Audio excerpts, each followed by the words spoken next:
ഇന്നത്തെ നമ്മുടെ അതിഥി മലയാള സിനിമയിലെ ഏറ്റവും പ്രഗത്ഭനും പ്രശസ്തനുമായ വ്യക്തിയാണ്.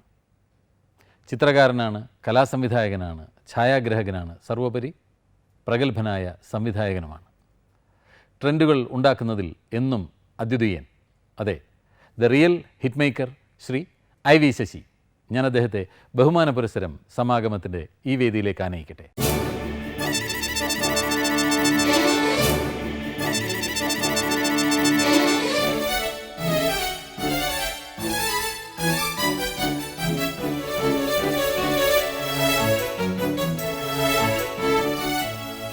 ഈ സമാഗമം പ്രോഗ്രാം ചെയ്തിട്ട് ഞാൻ ഭയങ്കരമായിട്ട് സന്തോഷിക്കുന്നൊരു ദിവസമാണെന്ന്. കാരണം ശശിയേട്ടൻ്റെ സിനിമ കണ്ടു തുടങ്ങുന്നൊരു കാലത്ത് ഞാൻ എൻ്റെ സ്വപ്നത്തിൽ പോലും വിചാരിച്ചിട്ടില്ല ഞാനിങ്ങനെ ശശിയേട്ടനോടൊപ്പം ഇരുന്ന് ഇങ്ങനൊരു പരിപാടി ചെയ്യുന്നൊക്കെ. ശശിയേട്ടൻ്റെ സിനിമകളിൽ അഭിനയിച്ചിട്ടുള്ള ഒരാളെന്ന നിലക്ക് എനിക്ക് ശശിയേട്ടനോട് അത്രയും അടുപ്പമുള്ള നിലക്ക് ഞാൻ ശശിയേട്ടൻ്റെ നേരിട്ട് കണ്ടിട്ടുള്ളതാണ്. സംവിധായകൻ മാത്രമല്ല, ക്യാമറാമാനായി ശശിയേട്ടൻ വർക്ക് ചെയ്യുന്നത് കണ്ടിട്ടുണ്ട്, ആർട്ട് ഡയറക്ടർ ആവുന്നത് കണ്ടിട്ടുണ്ട്, മേക്കപ്പ് മാൻ ആവുന്നത് കണ്ടിട്ടുണ്ട്. അങ്ങനെ ഒരു സംവിധായകൻ മാത്രമല്ല, ഒരു ടോട്ടൽ ഫിലിം മേക്കറാണ് ശശിയേട്ടൻ.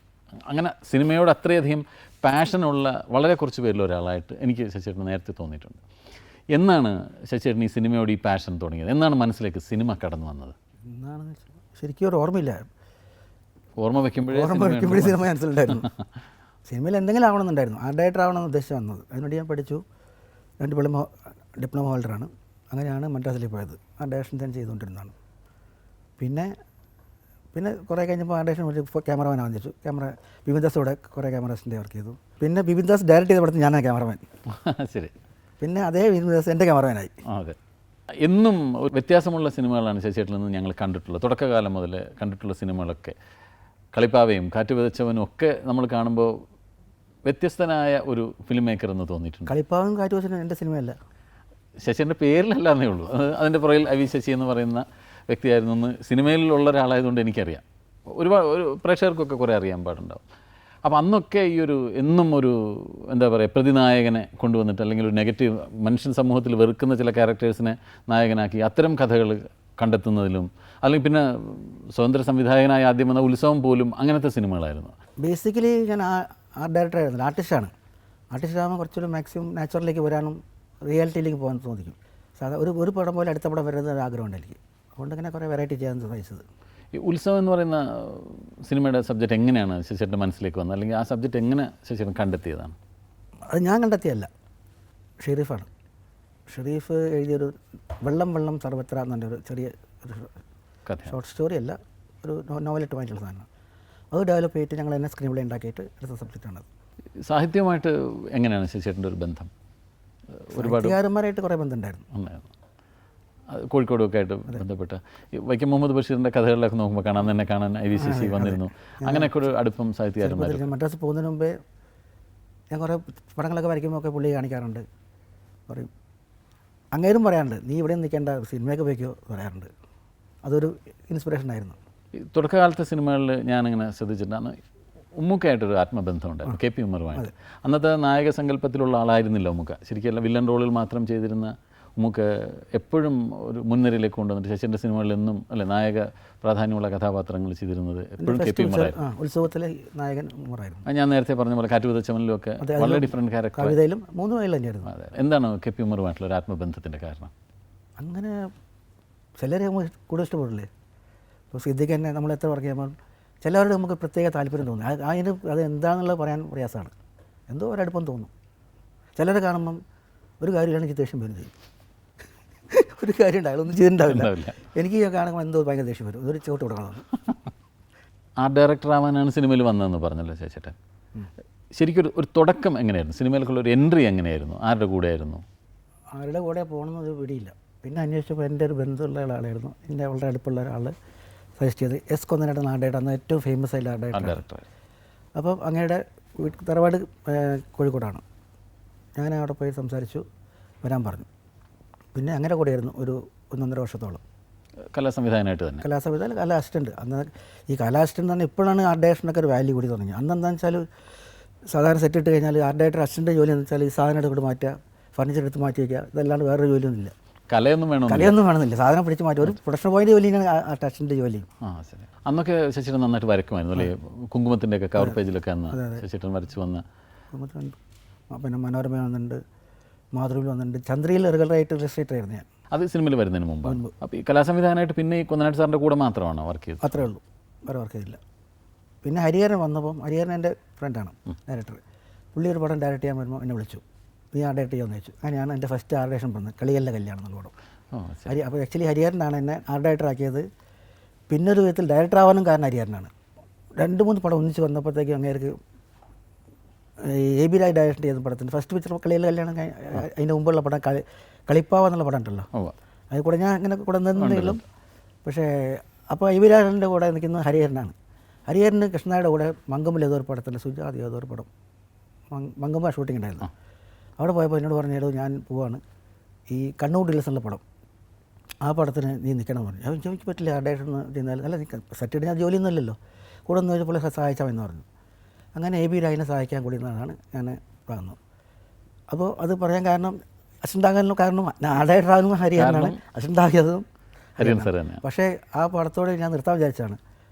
ആ പടത്തിലൊരു തമാശ വെച്ചാൽ കണ്ണൂർ ഡീലേഴ്സിൻ്റെ പടം ഉണ്ടല്ലോ, അതിൽ ക്ലൈമാക്സ് ഒരു ഇപ്പോഴത്തെ മാതിരി സെറ്റും വലിയ സെറ്റൊന്നും ഇല്ല, ആകെപ്പാടെ ഒരു എൽ ഷേപ്പ്, ഒരു ഇത്രയും ഉണ്ടാവുള്ളൂ. ഈ എൽ ഷേപ്പ് കൂടെ ഇങ്ങോട്ട് പോയാൽ ഗുഹമാരിലാണ്, ഇങ്ങോട്ട് വന്നു കഴിഞ്ഞാൽ ഇങ്ങനെ അങ്ങോട്ട് വന്നാൽ ഇങ്ങനെ 2-3 ടേൺ കഴിഞ്ഞാൽ ഇതിങ്ങനെ പോകുന്നതാണ് സ്ഥലം. അതിൻ്റെ കഥയിൽ വരുമ്പോൾ ഇങ്ങനെ വളഞ്ഞു പോകുന്നതാണ്. ഇവിടുന്ന് കഴിഞ്ഞാൽ ഇവിടുന്ന് അങ്ങോട്ട് തിരിച്ചിടും. അങ്ങനെ ലെഫ്റ്റ് റൈറ്റ് കണ്ടിട്ടുണ്ട്, ഇതെല്ലാം കംപ്ലീറ്റ് കുഴപ്പമാക്കി. എനിക്ക് യാതൊരു പേറിയില്ല, AB രാജു അങ്ങനെ തന്നെയായിരുന്നു. അതേമാതിരി ആ പടത്തിൽ ഷൂട്ടിംഗ് സമയത്ത് തിരുവനന്തപുരം ടു കണ്ണൂർ പോവാണ്. അപ്പോൾ ഇതിലിങ്ങനെ പോയിക്കൊണ്ടിരിക്കുമ്പോൾ ഇടയ്ക്ക് പല സംഭവങ്ങളും, ഇയാളൊരു കുട നമ്മളെ ശങ്കരടി ചേട്ടൻ ഒരു കുട കമ്മത്തി ഓർമ്മയുണ്ടാവും. ഈ കുട ഏതോ സ്റ്റേഷനിൽ മിസ്സാകുന്നുണ്ട്. മിസ്സായ സ്ഥലത്ത് കഴിഞ്ഞിട്ട് വേറെ സ്ഥലത്ത് എത്തുമ്പോഴത്തേക്ക് പിന്നെ കുട വെച്ചിട്ടുണ്ട്. അപ്പോൾ എവിടെയൊക്കെ പോകണോ എല്ലാം കുട, അങ്ങനെ എഡിറ്റ് ചെയ്ത് നോക്കുമ്പോൾ ആ കുളമായി. അപ്പോൾ അതിൻ്റെ പ്രൊഡ്യൂസർ നമ്മളെ വാസുദേവ് സാറാണ്, ഭയങ്കര സ്ട്രിക്റ്റാണ് അങ്ങേര്. പൊളിച്ച തീറ്റ പറഞ്ഞിട്ടുള്ളൂ. കേട്ടു കഴിഞ്ഞാൽ അപ്പോൾ എനിക്ക് തോന്നി ഇതെന്താ പ്രശ്നം, ഈ ലെഫ്റ്റ് റൈറ്റ് എന്താണ്, കണ്ടിന്യൂറ്റി എന്താണെന്നൊക്കെ. അന്ന് പിന്നെ ഞാൻ സെറ്റിൽ നിന്ന് ഒരു പോകില്ല, ഷൂട്ടിങ് സെറ്റ് ഇട്ട് കഴിഞ്ഞാലും ആ ഡയറക്ടർ ജോലി കഴിഞ്ഞാൽ അവിടെ തന്നെ ഇരിക്കും. ഷൂട്ടിംഗ് സമയത്ത് സാധാരണ സെറ്റ് കഴിഞ്ഞാൽ പോയി പറയാൻ പോകുമല്ലോ, പിന്നെ ഞാൻ എല്ലാ സെറ്റിലും അവിടെ തന്നെ ഇരിക്കും. അപ്പോൾ പല ഡയറക്ടേഴ്സ് ഇങ്ങനെ അന്നങ്ങനെ ഒരു ട്രോളി ഇട്ട് കഴിഞ്ഞാൽ ആ ട്രോളിൽ നിന്ന് ക്യാമറ ഇറക്കില്ല, ആ സിനിമ ട്രോളി തന്നെ ആയിരിക്കും. ഒരാൾ 3-4 പേര് നിൽക്കുകയാണെങ്കിൽ ഇവിടെ നിന്ന് വലിക്കും, പിന്നെ അത് കട്ടായ മറ്റേടത്ത് കൂടെ വലിക്കും. ഇങ്ങനെ അപ്പോൾ എന്തെങ്കിലും മാറ്റി കട്ട് ചെയ്തെടുത്താൽ എന്താ കുഴപ്പം. അപ്പോൾ ഇങ്ങനെ എൻ്റെ മനസ്സിൻ്റെ പിന്നെ മറ്റുള്ള പടങ്ങൾ കാണും. അപ്പോൾ മലയാള പടം മാത്രം യാതൊരു വ്യത്യാസവും കാണുന്നില്ല. എല്ലാം ഒരു ഫോർമാറ്റ് ഉണ്ടാവും, ഒരു long shot, mid shot, 2 close-up, 2 suggestion. ഇതൊന്നും മാറ്റിയാൽ എന്താണെന്ന് മനസ്സിലുണ്ട്. പക്ഷേ ഇതാരും പറയാൻ ഒക്കില്ലല്ലോ. അങ്ങനെ ഇരിക്കുമ്പോഴാണ് രാമേന്ദ്രൻ ഉത്സവം എടുക്കാൻ വിളിക്കുന്നത്. അതിന് മുമ്പ് ഞാൻ പറഞ്ഞ 2 എക്സ്പീരിയൻസ്. അപ്പോൾ എനിക്ക് പേടിയില്ല, കാരണം 2 നന്നായി വന്നു. അതെല്ലാവരും അഭിപ്രായം പറഞ്ഞു, നിങ്ങൾ പറഞ്ഞ മാതിരി എല്ലാവർക്കും അറിയാമായിരുന്നു. ബാക്കി ആർട്ടിസ്റ്റിനൊക്കെ അറിയായിരുന്നു. പ്രത്യേകിച്ചൊരു KP മെമ്പർ ഉണ്ടായിരുന്നു, വിജയ് നിർമ്മല ഉണ്ടായിരുന്നു. അപ്പോൾ അവരൊക്കെ എന്നെ എൻകറേജ് ചെയ്തു, ചെയ്തോളൂ, നീ 2 പടം ചെയ്ത് ഇത് ചെയ്യുമെന്ന് പറഞ്ഞു. അന്നൊക്കെ ശശിധരൻ്റെ പടങ്ങളിൽ തുടർച്ചയായിട്ട് അഭിനയിച്ചിരുന്ന ആളാണ് കമലഹാസൻ, സോമേട്ടനൊക്കെ അല്ലേ. അന്നത്തെ ഒരു ആർട്ടിസ്റ്റിൻ്റെ ഒരു ഇടപെടലൊക്കെ എങ്ങനെയായിരുന്നു, സിനിമയുമായിട്ടുള്ള ഒരു ടീം സ്പിരിറ്റ് എങ്ങനെയായിരുന്നു? അന്നത്തെ ആർട്ടിസ്റ്റും ഡയറക്ടർ എന്ന് പറഞ്ഞാൽ ഇന്നത്തെ മാതിരിയല്ല, ഭയങ്കര ഫ്രണ്ട്സ്. നമുക്ക് ആ ഷോട്ട് എടുക്കുന്ന സമയത്ത് വെച്ച് ബാക്കി എപ്പോൾ നോക്കിയാലും ബഹളമാണ്, അടിപിടി ബഹളവും എടാ പോടാ വിളി. ശരി. എന്നെ എടാന്ന് വിളിക്കുന്ന ഒറ്റ ഡയറക്ടർ ആർട്ടിസ്റ്റ് ഉള്ളത് സോമ മാത്രമേ ഉള്ളായിരുന്നു. കമൽ പിന്നെ പലതും വിളിക്കും, പല പേര് വിളിക്കും, പറയാനൊക്കെ പേര് പറയുന്നുണ്ട്. പിന്നീട് വന്നൊരു സിനിമയായിരുന്നു അഭിനന്ദനം. അതും ഒരു ഫാക്ടറിയും അതിൻ്റെ സമരവും അതിനോട് ബന്ധപ്പെട്ട തൊഴിലാളികളുടെ പ്രശ്നങ്ങളും, അതും അന്നൊരു വളരെ വ്യത്യസ്തമായ ഒരു സബ്ജക്റ്റായിരുന്നു. അപ്പോൾ ഈ സബ്ജക്റ്റുകൾ എങ്ങനെയാണ് ശശിധരൻ സെലക്ട് ചെയ്യുന്നത്? വായിക്കുന്നതുണ്ടാവും, പിന്നെ പല പറഞ്ഞ അഭിപ്രായം, മിക്കവാറും ചില നോവൽസോ അല്ലെങ്കിൽ ചില ഇൻസ്പിറേഷൻ ഉണ്ടാവും പലതിൻ്റെയും, അങ്ങനെയാണ് സെലക്ട് ചെയ്യാറുള്ളത്. പിന്നെ നമ്മൾ റൈറ്റായി ഇരുന്ന് സംസാരിക്കും. പിന്നെ ഇപ്പം ഇതുപോലെ തന്നെ ട്രാവൽ ചെയ്യുമ്പോൾ അറിയാൻ എന്തെങ്കിലും പറയില്ലേ, അത് മനസ്സിൽ കുറിച്ചേക്കും. മറന്നുകൊണ്ടിരിക്കാൻ ചിലപ്പോൾ പോയിട്ട് ഇരുന്ന് എഴുതി വയ്ക്കും. എന്നാണ് ആദ്യമായിട്ട് കളർ സിനിമ ചെയ്യുന്നത്? ഏത് സിനിമയാണ്? ഇതാ ഇവിടെ വരെ. പത്മനാഭൻ സാറിൻ്റെ സ്ക്രിപ്റ്റും ആദ്യമായിട്ട് ചെയ്യുന്നത് ഇതാ ഇവിടെ വരാനാണ്. പെട്ടെന്ന് കരിയറിലൊരു ശശിധരൻ്റെ കരിയറിൽ പെട്ടെന്നൊരു വളർച്ച ഉണ്ടാക്കി തന്നൊരു സിനിമയായിരുന്നു അല്ലേ? പെട്ടെന്ന് തന്നെ ഒരു ശ്രദ്ധിക്കാൻ തുടങ്ങിയ പടമാണ്. അല്ല അത് മുതൽ ഉണ്ടായിരുന്നു, പക്ഷേ ഇതവരുടെ കളർ വന്നപ്പോഴത്തേക്ക് അതിനൊരു വേറെ കളറായി, സിനിമയ്ക്ക് ഒരു വേറെ കളർ. അല്ല, അതുവരെ നമ്മൾ കണ്ടിരുന്ന സിനിമയിൽ നിന്ന് വ്യത്യസ്തമായ ഒരു സിനിമയായിരുന്നു ഇതായിട്ട് വരെ. ഇങ്ങനൊരു റിവെഞ്ച് ഒരിക്കലും, അല്ലെങ്കിൽ എന്താണ് ഇങ്ങനൊരു പേര്, ഒരു സിനിമയ്ക്ക് ഇങ്ങനൊരു പേരിട്ട് നമ്മൾ ഇതാ ഇവിടെ വരെ എന്നൊരു പേര് വരുന്നു. അത് കാര്യമുള്ള ക്രിയേറ്റാണ്. അതിൻ്റെ പേര് തന്നെയാണ്. വളരെ വ്യത്യസ്തമായൊരു സിനിമയായിരുന്നു ശരിക്കും. സിനിമയിലും ജീവിതത്തിലൊക്കെ ഒരുപാട് വ്യത്യാസങ്ങൾ വരുത്തിയൊരു സിനിമയായിരുന്നല്ലോ അവളുടെ രാവുകൾ.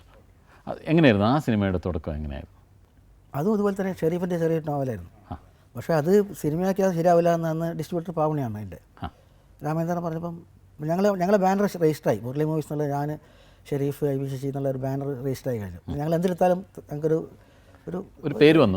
ഇപ്പം ഒരു റിസ്ക് ട്രൈ ചെയ്യാന്ന് പറഞ്ഞിട്ട് എടുത്ത പടമാണ്. പക്ഷേ അത് റിസ്കേ ഇല്ലായിരുന്നു ആക്ച്വലി. അത്രയും സൂപ്പർ ഹിറ്റായി. സൂപ്പർ ഡൂപ്പർ ഹിറ്റായി. ശരിക്കും അന്നൊക്കെ ഈ ഫിലിം മേക്കിംഗ് വളരെ ടഫായിരുന്നു വെച്ചിട്ട്, അതായത് ഇത്രയും ലാവിഷായിരുന്നു അന്നൊക്കെ സിനിമ എടുക്കില്ല. ഇല്ല, വളരെ ഇതായിട്ട് മാക്സിമം ഒരു 20 ദിവസം 22 ദിവസത്തിലുള്ള പടം തീരും. മുമ്പ് ഇതവിടെയൊക്കെ 21 ദിവസം പോലും ആയിട്ടില്ല. അതെങ്ങനെയാണെന്ന് വെച്ചാൽ രാവിലെ ലൊക്കേഷൻ ഒന്നും ഫിക്സ് ചെയ്തിട്ടില്ല. സ്ക്രിപ്റ്റിൻ്റെ കയ്യിൽ ആർട്ടിസ്റ്റെല്ലാം വണ്ടി ഒരു ബോട്ടാണ്, കംപ്ലീറ്റ് ബോട്ടിൽ, കാറൊന്നുമില്ല. ഉദയശൂരിൽ നിന്ന് അവിടെ ഒരു ഉദയം അവിടെ പോയി ബോട്ട് കയറും. ബോട്ട് കയറി ഇങ്ങനെ പോകും. അപ്പോൾ ആദ്യം ഈ സ്ഥലം പറഞ്ഞിരുന്ന സോമന, കാരണം ആ ഏരിയയിലാണ്, അയാൾക്ക് എല്ലാ ഏരിയ അറിയാം. അപ്പോൾ ഇങ്ങനെ പോയി അവിടെ നിർത്താമെന്ന് പറയും. അവിടെ നിർത്തി സാധനമൊക്കെ ഇറക്കി, റിഫ്ലക്റ്റഡ് മാത്രമല്ലല്ലോ, വേറെ ലൈറ്റ്സ് ഒന്നുമില്ല, അങ്ങനെ എടുത്തത്. അത് വളരെ അത് ഷൂട്ടിംഗ് തീർന്നതെന്ന് അറിഞ്ഞിട്ടില്ല. അത്ര ഈസി ആയിട്ട് പോയി പടം.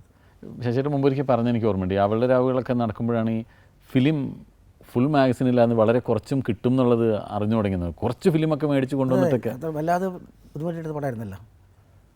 80 അടിയോടൊക്കെ ഞാൻ ഒരു സീനൊക്കെ തീർത്തിട്ടുണ്ട്. വളരെ റണ്ണാകുമ്പോഴത്തേ ആക്ഷൻ പറയും, കട്ടും പറയും, അങ്ങനെ എടുത്ത് തീർത്താണ്. കാരണം ആ ബാക്കിൻ്റെ കാര്യം മാത്രം എടുക്കും. മനസ്സിലാദ്യമേ ഫിലിം എഡിറ്റ് ചെയ്തിട്ടുണ്ട്. അപ്പോൾ വേണ്ടത് എന്താണെന്ന് ആദ്യം അറിയാം. അത് മാത്രം എടുത്ത് വെച്ചിട്ട് എടുത്തു. അല്ലാണ്ട് വെറുതെ ഇങ്ങനെ അവിടെ നിന്ന് ഒരു ക്യാമറ ഇപ്പോൾ ഒരു ക്യാമറ ഇപ്പം ചെയ്യാറുണ്ട്. പക്ഷേ അന്ന് അതിനുള്ള ഫെസിലിറ്റി ഇല്ലാത്തതുകൊണ്ടാണ്. ഫെസിലിറ്റി മാത്രമല്ല, അതിനുള്ള സാമ്പത്തികം ഇല്ലാത്തതുകൊണ്ട്. അപ്പോൾ ഈ പിന്നീടൊരു സിനിമയുടെ ഒരു മേക്കിങ്ങിലൊരു ലാവിഷ്നെസ് വന്നല്ലോ. നമുക്ക് ഒരു സീൻ തന്നെ, അതെ, ഒരുപാട് ഷോട്ട്സ് എടുക്കുക, എന്നിട്ട് അതിൽ നിന്ന് വേണ്ടത് നോക്കി മുറിച്ചെടുക്കുക. അപ്പോൾ ഈ ഇങ്ങനത്തെ ഒരു കാലഘട്ടം വന്നപ്പോൾ ചേട്ടൻ എന്താ തോന്നുന്നത്? മറ്റേ നമ്മൾ ആ കഷ്ടപ്പെട്ട് ബുദ്ധിമുട്ടെടുക്കുന്ന അത് തന്നെയായിരിക്കും ബെറ്റർ റിസൾട്ട് ഉണ്ടാവുക? അല്ല, ഞാൻ 2-3 ക്യാമറ ഉണ്ടെങ്കിലും ആ ക്യാമറൻ്റെ ലെൻസ് വരെയായിരിക്കും, അതിൻ്റെ ഷോട്ട് വരെയായിരിക്കും. അത് 3 യൂസ് ചെയ്യുന്ന ഷോട്ടേ വയ്ക്കുള്ളൂ. അല്ലാണ്ട് ഒരേ ഷോട്ട് തന്നെ ഒരേ ആംഗിൾ വെച്ചിട്ട് എടുത്തിട്ട് യാതൊരു കാര്യമില്ല. വലിയ ക്രൗഡഡ് സീനൊക്കെ ആണെങ്കിൽ നമുക്ക് എന്താ അറിയോ, ഈ ഒന്നാമത് ചിലത് ഞാൻ ക്യാമറ ആൾക്കാർ ഈ ക്രൗഡിനെ കൺട്രോൾ ചെയ്യുമ്പം നമ്മൾ ക്യാമറയിൽ അവർ ശ്രദ്ധിക്കുക. ഞാൻ ഇപ്പോഴും ആദ്യം ആർട്ടിസ്റ്റിനേക്കാളും കൂടുതൽ നോക്കി ബാക്ക്ഗ്രൗണ്ടാണ്. കാരണം അടുത്ത ക്യാമറ നോക്കി കഴിഞ്ഞാൽ കാണിച്ചാൽ വൃത്തിയിടാവും. അതുകൊണ്ട് കാരണം എപ്പോഴും എൻ്റെ ആർട്ടിസ്റ്റിനേക്കാളും കൂടുതൽ ബാക്ക്ഗ്രൗണ്ടിലുള്ള ആൾക്കാരായിരിക്കും. അതുകൊണ്ട് ആരെ എന്ത് പറഞ്ഞാൽ അപ്പോൾ ഞാൻ ഇവിടെ കട്ട് ചെയ്യും. അതുകൊണ്ട് എനിക്ക് എന്താ പറയുക, ഈ ക്രൗഡിനെ ഹാൻഡിൽ ചെയ്യാൻ ഞാൻ ശരിക്കും പഠിച്ചു. അപ്പോൾ ഈ ഒരു ക്യാമറ ചിലപ്പോൾ വെറുതെ ക്രൗഡ് എടുക്കാൻ വേണ്ടി ആയിരിക്കില്ല, ക്രൗഡിനെ പറ്റിക്കാനുള്ള ക്യാമറ ആയിരിക്കും. ശരി, അവർ നോക്കുന്ന വ്യൂ നമുക്ക് വേണ്ടത് ആ വ്യൂ പോയിന്റ് ആയിരിക്കും. ജീവിതത്തിലെയും അവളുടെ രാവുകളിലെയും നായികയെ കണ്ടെത്തിയത് ചോദിച്ചോട്ടെ, എങ്ങനെയായിരുന്നു ആ നായികയെ കണ്ടെത്തിയത്? അതോ നമുക്ക് ആ നായികയോട് തന്നെ ചോദിക്കണം? അത് ചോദിക്കുന്നത് നല്ലത്. ആ നായികയോട് തന്നെ ചോദിക്കാം. വരവേൽക്കാം നമുക്ക് ശശിയേട്ടൻ്റെ ജീവിതത്തിലെയും അവളുടെ രാവുകൾ എന്ന ചിത്രത്തിലെയും നമ്മുടെ പ്രിയങ്കരിയായ നായികയെ ശ്രീമതി സീമ ശശിയെ.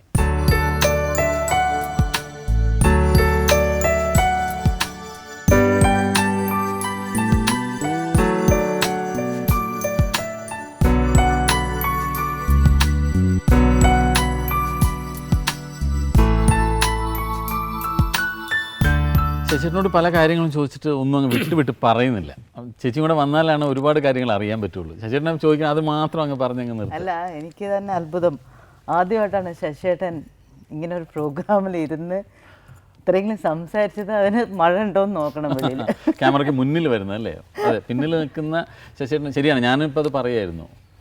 ഒന്നും ശശിയേട്ടനെ പറ്റിയോ ശശിയേട്ടൻ്റെ സിനിമകളെ പറ്റിയോ നമ്മളോട് സംസാരിക്കുന്നത് ഇതുവരെ കേട്ടിട്ടില്ല. ഞാൻ ഇത്രയും കൊല്ലത്തിൽ കേട്ടിട്ടില്ല, എന്നിട്ടല്ലേ നിങ്ങൾ കേൾക്കാൻ. അതാണ് നമ്മൾ ഈ സമാഗമം എന്ന് പറയുന്ന പരിപാടിയിലും ഞങ്ങൾ ഉദ്ദേശിക്കുന്നത് അതാണ്. അതുവരെ അങ്ങനെ വന്നിട്ടില്ലാത്ത കുറച്ച് ആളുകൾ ഞങ്ങൾക്ക് ഇതുപോലെ പരിപാടിക്ക് കൊണ്ടുവരണം. അപ്പോൾ ഈ അതുവരെയുള്ള സിനിമകളിലെ കുറേ കാര്യങ്ങളൊക്കെ ഞാനിങ്ങനെ ചോദിച്ചു. എങ്ങനെയായിരുന്നു രണ്ടുപേരുടെയും കൂടെയുള്ള കണ്ടുമുട്ടൽ? അത് സീമ ചേച്ചി തന്നെ പറയട്ടെ എന്നാണ് ശശിയേട്ടൻ പറയുന്നത്. ആദ്യം ഞാൻ കണ്ടിട്ടില്ല. ഹൈദരാബാദിൽ ഞാനൊരു സോങ്ങിന് വേണ്ടി, ആക്ച്വലി ദാസരി നാരായണ റാവു എന്ന് പറഞ്ഞിട്ട് ഡയറക്ടറിൻ്റെ, തെലുങ്കിൽ വലിയ ഒരു ഡയറക്ടറാണ്.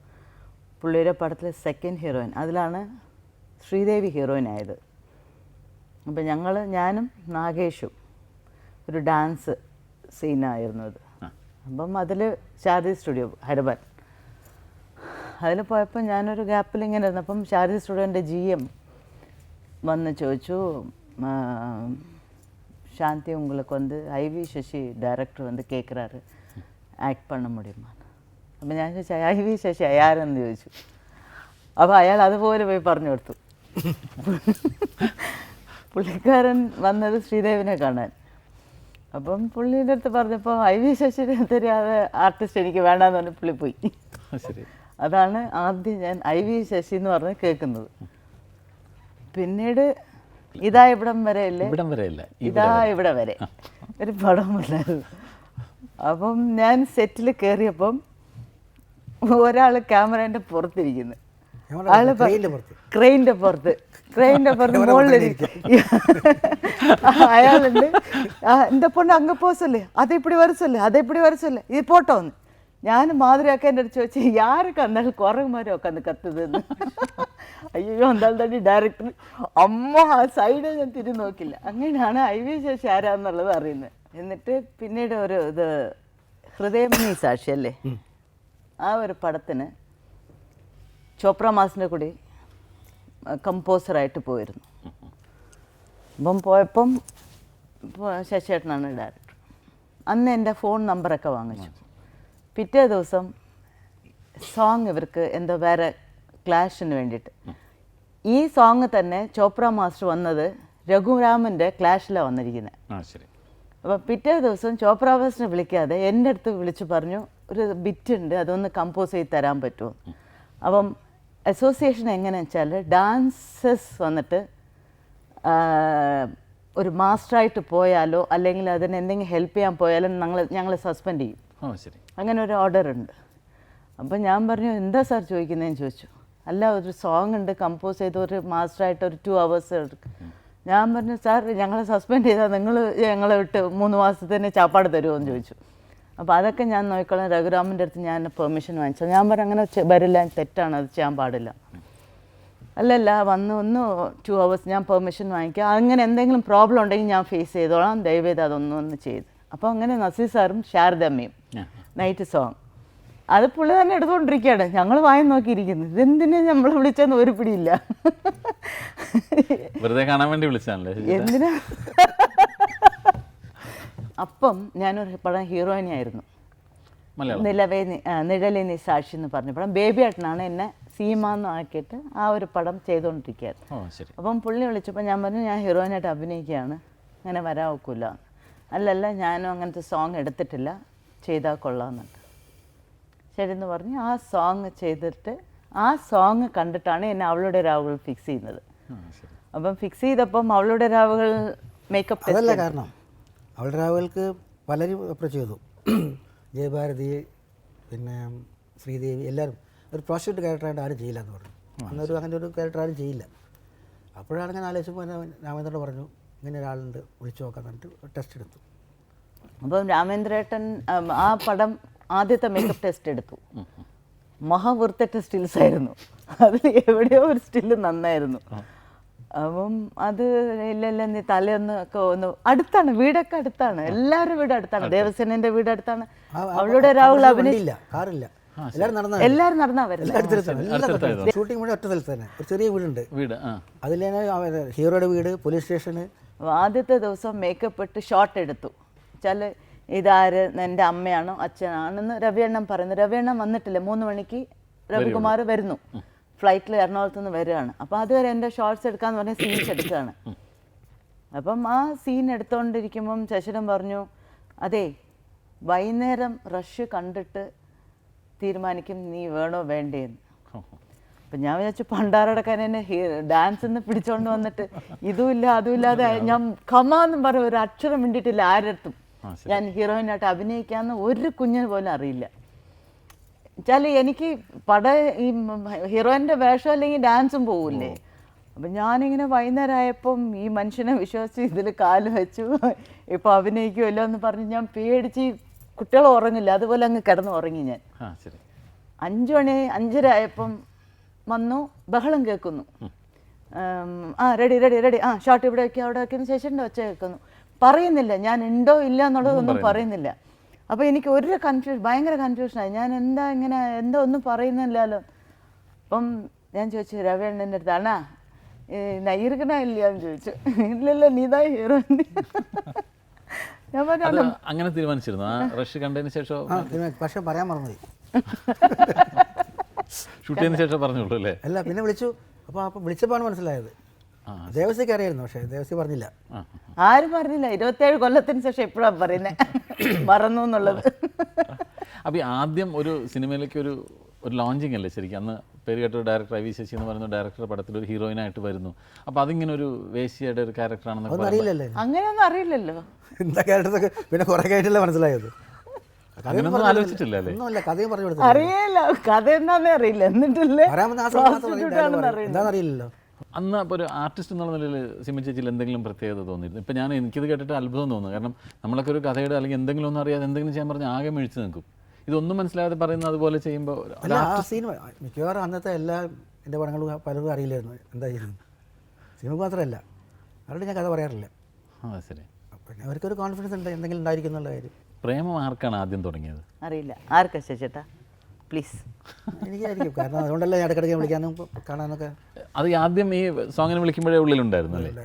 അപ്പോഴേ തന്നെ ജീവിതത്തിലേക്ക് ഈ കുട്ടി വരും എന്ന് തോന്നിയിട്ടുണ്ടായിരുന്നു? അന്ന് അങ്ങനെ തോന്നി പറയാൻ നോക്കില്ല, പക്ഷെ എന്തോ ഒരു ഇഷ്ടം ഉണ്ടായിരുന്നു. സിമി ചേച്ചി എന്നാണ് ആ ഇഷ്ടം തിരിച്ചറിയുന്നത്, അല്ലെങ്കിൽ തിരിച്ചങ്ങോട്ടൊരു ഇഷ്ടം തോന്നി തുടങ്ങുന്നത് എന്നാണ്?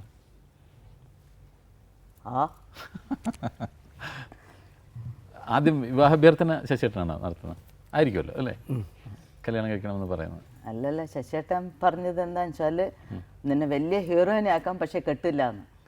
അയ്യോ, അങ്ങനെ പറഞ്ഞ? അങ്ങനെ തന്നെ പറഞ്ഞേ, അങ്ങനെ തന്നെ പറഞ്ഞേ, പുളുവടിക്കുന്നത്.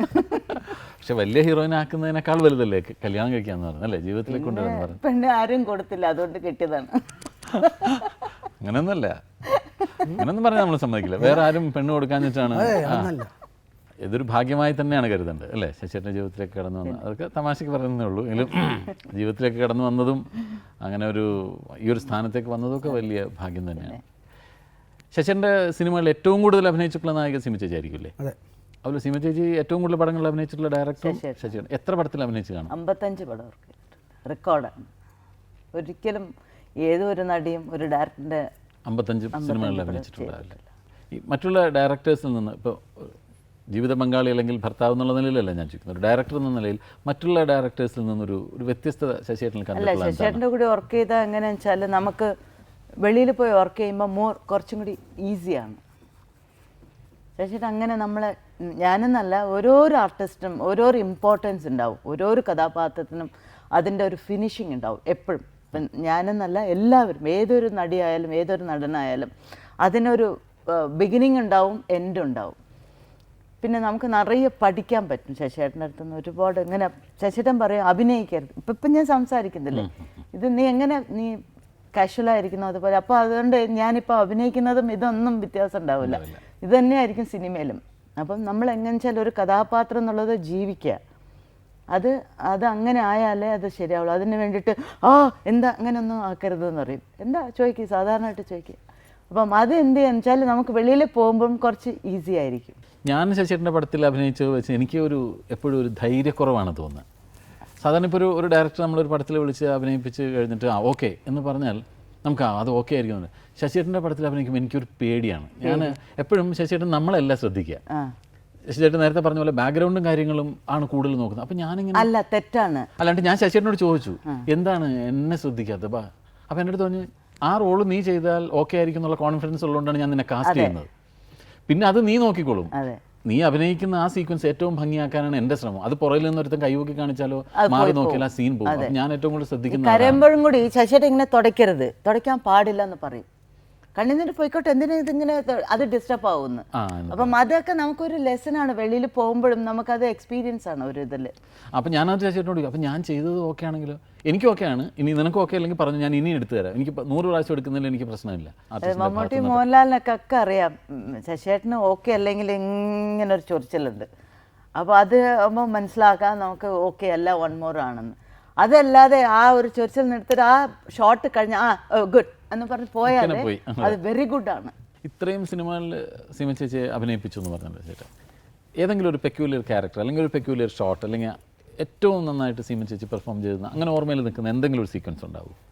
വാർത്തയിലെ ക്യാരക്ടർ തന്നെ ഉണ്ട്, അത് നല്ല ഭയങ്കര പവർഫുള്ളായ ക്യാരക്ടർ. പക്ഷേ ആ പവർഫുൾ തന്നെ വെറുതെ അത് തന്നെ തമിഴിൽ വന്നിട്ടുണ്ട്, ലക്ഷ്മി ചെയ്തു. പക്ഷേ അത് വളരെ ഒരുപാട് പറഞ്ഞ മാതിരി ഭയങ്കര പിടിച്ചഭിനയിച്ചു, ആ ക്യാരക്ടറൊക്കെ നശിപ്പിച്ചു. ഇതെല്ലാം വളരെ കൺട്രോൾഡായിട്ട് എന്ത് ചെയ്യണം അത് മാത്രം പറഞ്ഞിട്ട് ഭയങ്കര സ്ട്രോങ് ആയിരുന്നു ആ ക്യാരക്ടർ. സെറ്റിലൊക്കെ കുറച്ച് ദേഷ്യക്കാരനാണ് ചേച്ചേട്ടൻ, പെട്ടെന്ന് ചൂടാവും. അതായത് ചൂടാവും മീൻസ് അതൊരു ശാശ്വതമായ ദേഷ്യമല്ല ഞാൻ പറയുന്നത്, ഈ ഫിലിം മേക്കിങ്ങിന്റെ ഒരു ഹരം കയറിയിട്ട് ഒരാളൊന്നാണെങ്കിൽ ശരിക്കും പറഞ്ഞ സിനിമയാണ്, ആദ്യത്തെ ഭാര്യ സിനിമയാണ്. അല്ല അപ്പം അത്ര പെട്ടെന്ന് അങ്ങനെ എന്താ പറയുക, ഇങ്ങനെ നമ്മൾ തൊട്ട പൊള്ളും ശശിയേട്ടൻ, ആ രീതിയിലാണ് നിൽക്കുന്നത്. ഇത് വീട്ടിലെങ്ങനെയാണ്? ഇതിന്റെ നേരെ ഓപ്പോസിറ്റ്. അതല്ലേ, വളരെ ശാന്തനാണ്, വളരെ ശാന്തം. തമാശയൊക്കെ പറയും. ഏയ് മിണ്ടുകയല്ല, എന്നിട്ടല്ലേ തമാശ പറയാം. ഈയടാ ഇപ്പം വീട്ടിൽ കുറച്ചെങ്കിലും പറഞ്ഞത് എൻ്റെ മോനാണ്. മക്കളെ പറ്റി ഒന്നും പറഞ്ഞില്ല. ഏയ് മോളെ പിന്നെ നമുക്ക് അറിയാം. മോൻ ഏകദേശം പുള്ളിക്കാരനെ പോലെയാണ്. മോൻ്റെ പേര്? മോൻ അനി ശശി.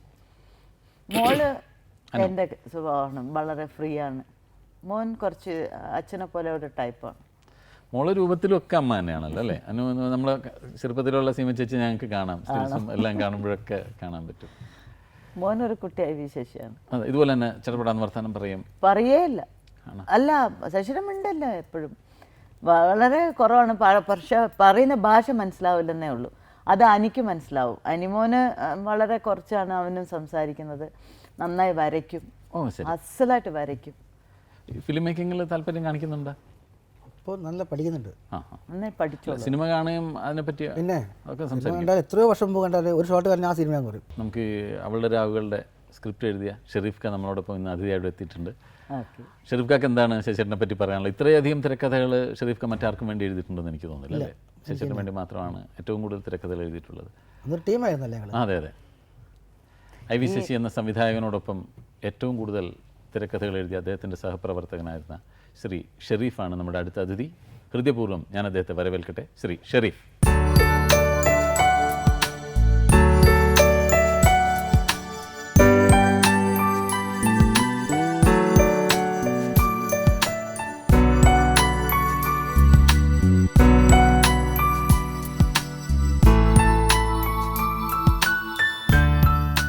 ഒരുപാട് കാലത്തിന് ശേഷമാണ് ഈ കണ്ടുമുട്ടൽ, അതോ ഇടയ്ക്ക്? ഇടയ്ക്ക് ഞങ്ങൾ കാണാറുണ്ട്.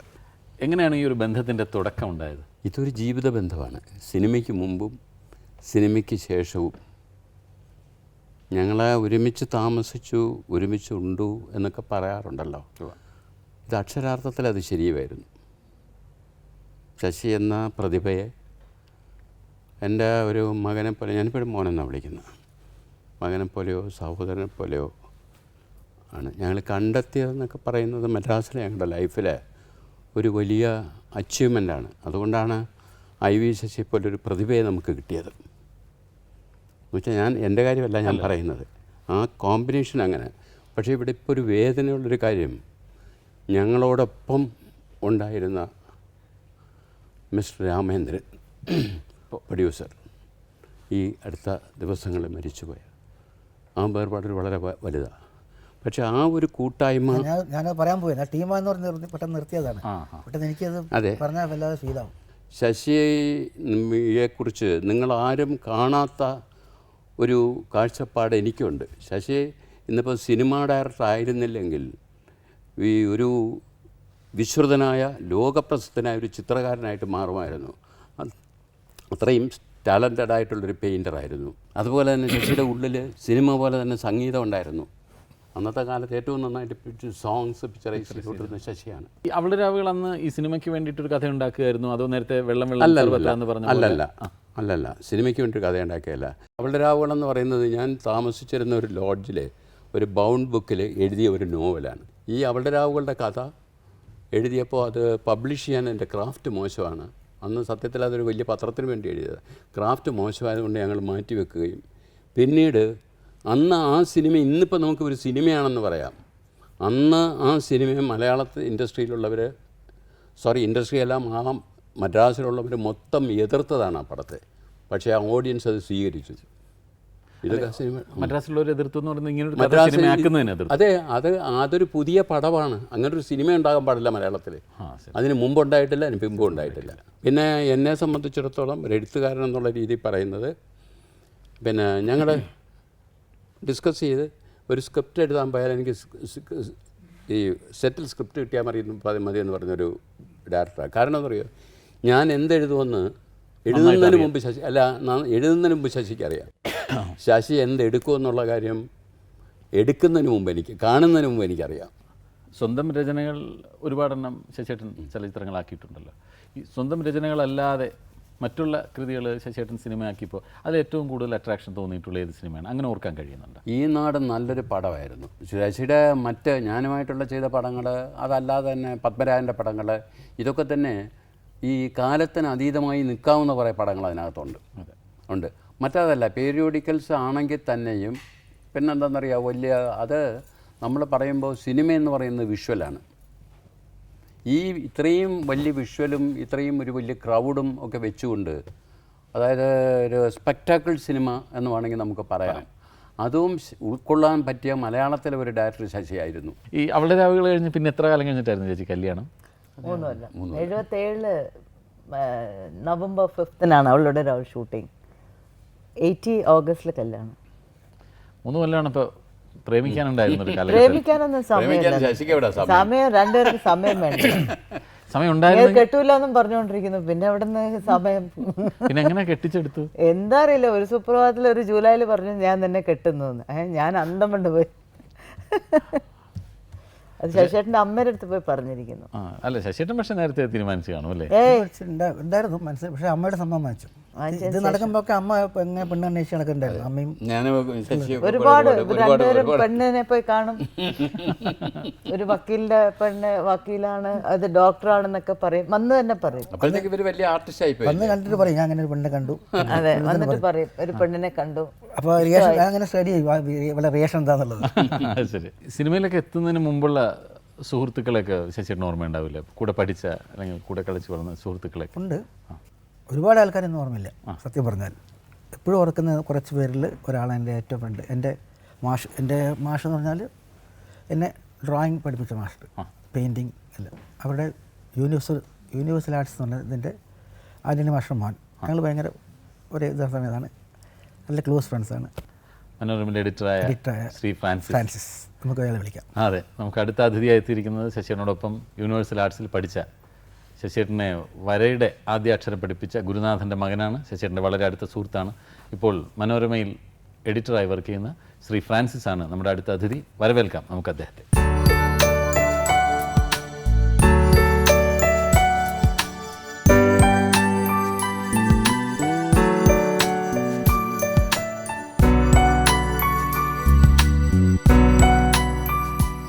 ഒരുപാട് കാലത്ത് കാണുന്നതാണ് അല്ലേ? 5-6 വർഷമായി തോന്നുന്നു അല്ലേ? ഇനി ഫ്രണ്ട് ഉണ്ടാകുന്ന ഉപയോഗിക്കാം അടുത്ത്.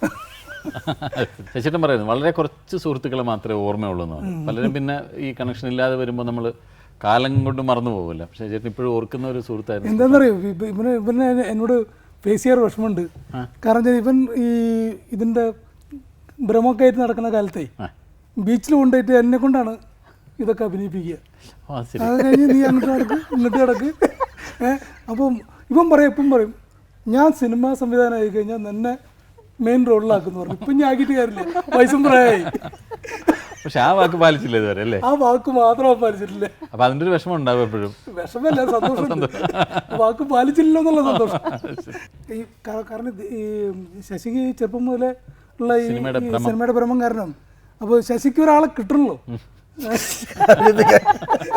അപ്പോൾ എന്നോട് പറയും നീ അങ്ങോട്ട് നടക്ക്. അപ്പോഴേക്കും ഈ മറ്റേ സൂര്യൻ്റെ വെളിച്ചമൊക്കെ വേറെ തരത്തിലായിരിക്കും. അപ്പോൾ ഞാൻ ഇങ്ങനെ കാലമുണ്ടായിരുന്നു. അതിനേക്കാളും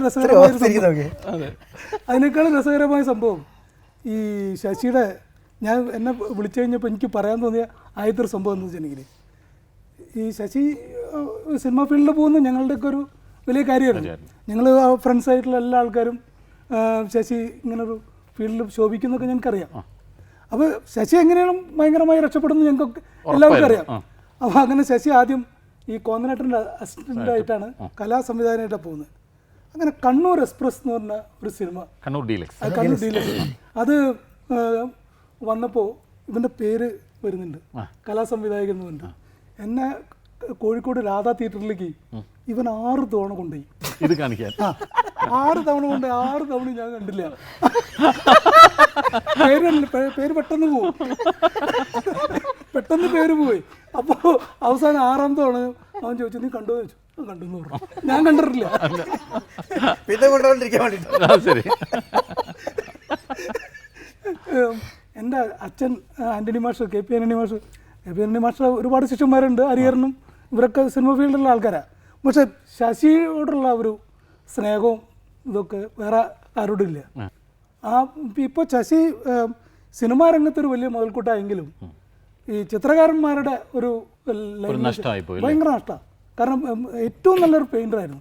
ഇതാ ഇവിടെ മരയിലെ ആ താറാവുകളുടെ കൂട്ടത്തിൽ വെച്ച് ഒരു അടി നടക്കുന്നത് ഉണ്ടല്ലോ, ആ ഫ്രെയിമിൻ്റെ ഒരു ഭംഗി അത് കണ്ട എൻ്റെ ഫാദർ മരിച്ചത് കുറേ കൊല്ലക്കാലം, അത് അവന് മാത്രമേ പറ്റൂ പറഞ്ഞു.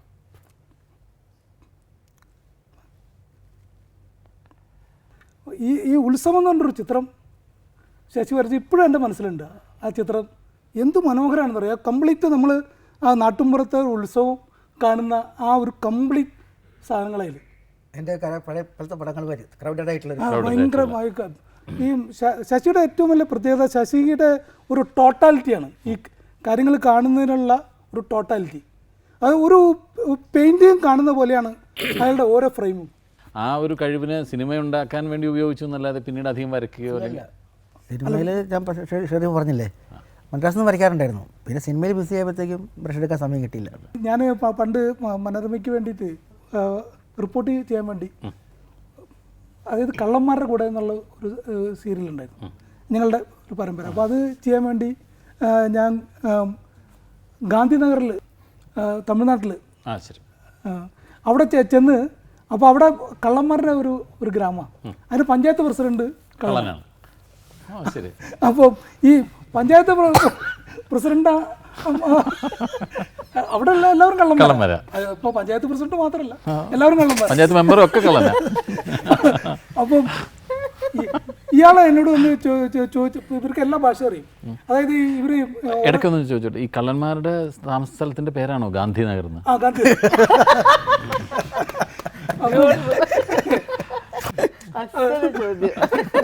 അപ്പം അവിടെ ചെന്ന് അപ്പം എങ്ങനെ വെച്ചിട്ടുണ്ടെങ്കിൽ ഒരാൾക്ക് അങ്ങോട്ട് കയറി ചെല്ലാൻ പാടില്ല. അപ്പം ചെരുപ്പിട്ടിരുന്ന് ഞങ്ങൾ ചെരുപ്പിട്ട് കയറി ചെന്നപ്പോൾ തന്നെ അയാൾക്കൊരു സംശയമായി,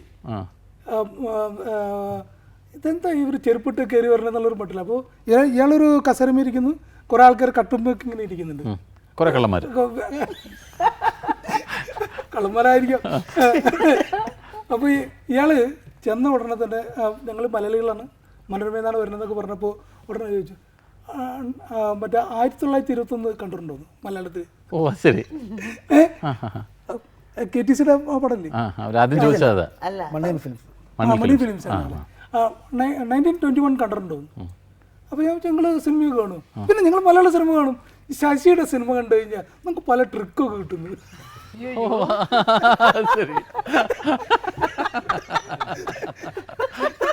മോഷണത്തിന് പറ്റിയ ചില ട്രിക്സ് ഒക്കെ സിനിമയിലുണ്ട്. കാരണം എന്താ പറയുക, നമ്മൾ പെട്ടെന്ന് ചെയ്യുന്ന സാധനത്തിന് നമുക്കൊരു ഒരു വ്യത്യാസമൊക്കെ വരുത്താനൊക്കെ പറ്റും. അപ്പോൾ ഞാൻ പറഞ്ഞു, അയ്യോ ശശി നമ്മുടെ ഒരു അടുത്തൊരു സുഹൃത്താണ്, അയാൾ അങ്ങനത്തെ ഒരാളല്ലല്ലോ. അതല്ല അയാൾ അങ്ങനെ ആയിട്ടില്ല, എനിക്കത് കണ്ടു കഴിഞ്ഞാൽ ചില ഐഡിയാസ് ഒക്കെ വരും. അപ്പോൾ എങ്ങനെയൊക്കെ ആളുകൾക്ക് ഐഡിയാസ് വരുന്നത് നമുക്കറിയില്ല. ശശി ഇതൊക്കെ പറഞ്ഞാൽ പഠിക്കാൻ ഭയങ്കര മണ്ടനാണേ. പഠിക്കാൻ മിടുക്കരാന്ന് പറയാൻ പോയത് 9ാം ക്ലാസ്സിൽ തന്നെ എത്ര തവണ തോറ്റുണ്ട്. പക്ഷെ വേറെ കാര്യം, ഇവൻ്റെ അതിലല്ല അവൻ്റെ ശശിയുടെ സാധനം വെറുതെ ക്ലാസ്സിലുള്ള ഈ എഴുതി വെച്ചത് പഠിക്കില്ല, ആ ക്രിയേറ്റിവിറ്റിയാണ് ശശിയുടെ ഏറ്റവും വലിയ കഴിവ്.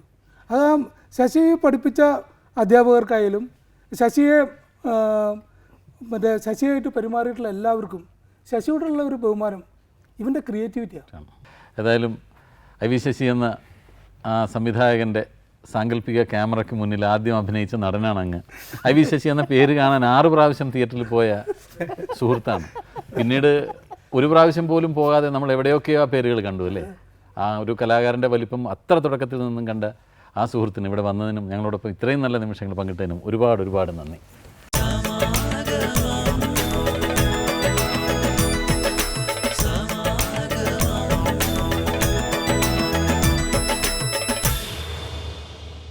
നാളെ അതുവരെ പ്രേക്ഷകൻ കണ്ട മലയാള സിനിമയിൽ നിന്നും വളരെ വ്യത്യസ്തമായ ഒരു സിനിമയായിരുന്നു ശ്രീ ഐ.വി. ശശി സംവിധാനം ചെയ്ത ഈ നാട്. ശശിയേട്ടൻ തന്നെ നമ്മളോട് പറഞ്ഞു, ഈ നാട് എന്ന ആ ചിത്രത്തിൻ്റെ ത്രെഡ് അതിൻ്റെ നിർമ്മാതാവിൻ്റെ തന്നെയായിരുന്നു. അന്നുവരെ സമകാലിക പ്രശ്നങ്ങളെ ഉൾക്കൊള്ളിച്ചുകൊണ്ടൊരു മലയാള സിനിമ മലയാളി പ്രേക്ഷകർ കണ്ടിട്ടുണ്ടായിരുന്നില്ല. എല്ലാവർക്കും ഒരു ഓണക്കാഴ്ചയായി ആ സിനിമ വന്നു, ഈ നാട്.